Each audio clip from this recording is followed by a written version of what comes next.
Hi guys, welcome back to our channel. In this video, I am going to show you how to reset Hoover washing machine.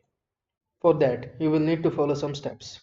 First, turn off the machine. Press the power button to turn off the washing machine. If there is no dedicated power button, unplug the machine from the power outlet. Second, wait for a few minutes. Leave the machine off about 5 to 10 minutes. This allows the internal electronics to reset. Third, reconnect to power. Plug the washing machine back into the outlet or turn off the power switch. Fourth, select a program. Turn the dial to select a wash program. Any program will do for this step. Fifth, press and hold start and stop button. Press and hold the start and stop button or start and pause button for about 5 to 10 seconds. Some models may require holding down additional buttons like the spin or delay start buttons simultaneously. Refer to your user manual if unsure. Sixth, observe for signs of reset. The machine should beep or the display should flash, indicating that it has been reset. If your machine has an LED display, error codes may disappear and the machine may return to standby mode.